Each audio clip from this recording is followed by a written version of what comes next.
سلطان صلاح الدین ایوبی اسلام کے عظیم جنگجو۔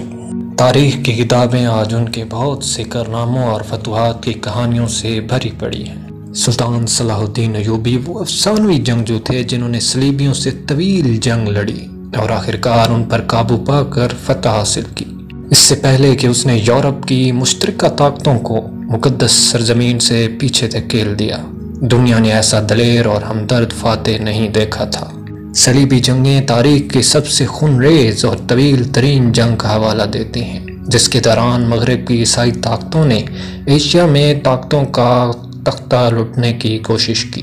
29 ستمبر کو سلطان صلاح الدین ایوبی نے نابلس کلی کے ساتھ کرک اور شوبیک سے صلیبی قلعوں کو واپس لینے کے لیے دریائے اردن کو عبور کیا۔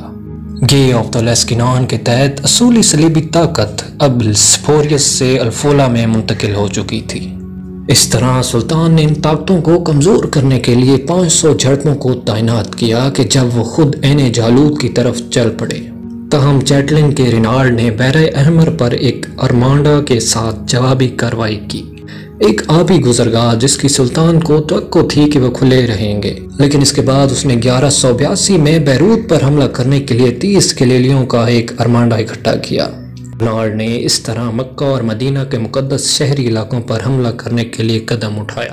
جولائی 1787 میں سلطان صلاح الدین ایوبی نے ریاست یروشلم کے ایک بڑے حصے پر قبضہ کر لیا۔ اس طرح 4 جولائی 1187 کو ہاتین کی جنگ میں اس نے گائے آف دی لیسکینان، یروشلم کے بادشاہ کنسوروٹ اور طرابلس کے ریمانڈ دا تھرڈ کی مشترکہ طاقتوں کا سامنا کیا، اور اس جنگ میں صلیبیوں کی مسلح فوج عموماً صلاح الدین کی فوج کے ہاتھوں تباہ ہو گئی۔ یہ صلیبیوں کے لیے ایک اہم نقصان اور صلیبی جنگوں کے پورے وجود میں ایک اہم لمحہ تھا۔ سلطان صلاح الدین نے رینالڈ کو پکڑ لیا اور پھر اسے سزائے موت دینے کا حقدار ٹھہرایا۔ ناظرین اکرام، اگر سلطان صلاح الدین ایوبی کی خصوصیات اور میراث پر نظر دوڑائی جائے تو سلطان صلاح الدین یوسف ابن ایوب، جسے مغربی دنیا میں صلاح الدین کے نام سے جانا جاتا ہے، وسیع پیمانے پر ایک مضبوط بہادر جنگجو کے طور پر جانا جاتا ہے جو اپنے دشمنوں پر مہربان اور مہربان تھا۔ سلطان صلاح الدین دن میں 5 وقت کے ساتھ ساتھ دیگر کئی نمازیں بھی ادا کرتا تھا، اور اس کے ساتھ ساتھ ہمیشہ ایک امام ہوتا تھا جس کی امامت کراتا تھا۔ البتہ امام کی غیر موجودگی کی صورت میں وہ کسی دوسرے متقی، محقق یا مسلمان کے پیچھے نماز پڑھتا۔ اس نے کبھی کوئی نماز نہیں چھوڑی سوائے اپنی موت سے پہلے کے 3 دن کے، جب وہ کوما میں چلا گیا۔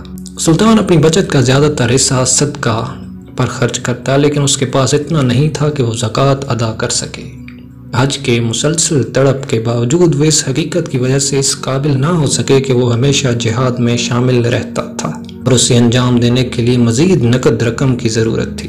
ابن شداد بھی اس طرح سے متعلق بتاتے ہیں، جب انگریز بادشاہ رچرڈ دی لارڈ ہارٹ، جو صلاح الدین ایوبی کا سب سے بڑا مخالف تھا، بیمار ہوا، سلطان صلاح الدین نے اس کی صحتیابی میں مدد کے لیے مٹی کی چیزیں اس کے پاس بھیجیں۔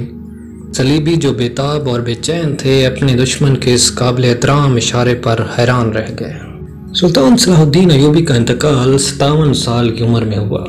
اس وقت ان کے گھر کی مالیت 47 درہم اور 1 دینار تھی، اور اس نے اپنے پیچھے کوئی زمین یا دوسری جائیداد نہیں چھوڑی تھی۔ اللہ تعالیٰ ان کی روح کو آخرت میں جوار رحمت میں جگہ دے اور جنت الفردوس میں اعلیٰ مقام عطا فرمائے، آمین۔